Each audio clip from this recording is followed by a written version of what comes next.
Well, I know it's probably better this year because he's been fighting injuries and he's been fighting lack of success and he's been fighting me, and they finally listened to me. No, I think anything worth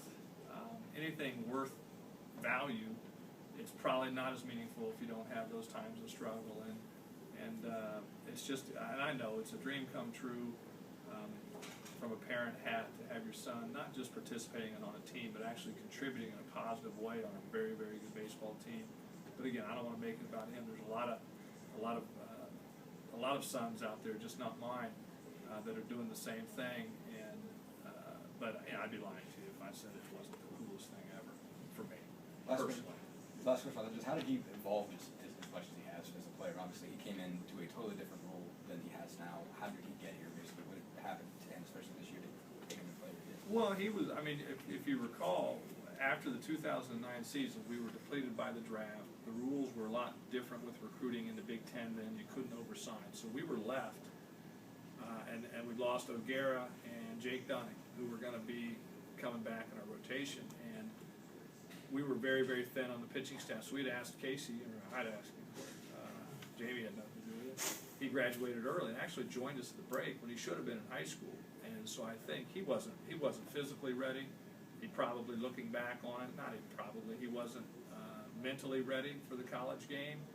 And it was, in hindsight, probably the worst thing that ever could have happened to him from a playing standpoint, because if you're not mentally and physically ready to go out in this league, I keep telling people it's an unforgiving league, you're going to get knocked down. And he got knocked down, and I don't know if it rattled his confidence or whatever. But coming back, then he was battling injuries, so he's been hurt. He got it handed to him his first year, but he could always swing the bat. I mean, I know him better than I know any other player in my team. He was a natural switch hitter since he was a little kid. He was a good player.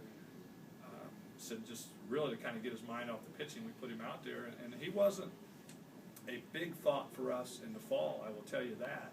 But he got stronger, he got bigger, and what I mean by that is he wasn't in the conversations around the office of, hey, Smith needs to be left or right.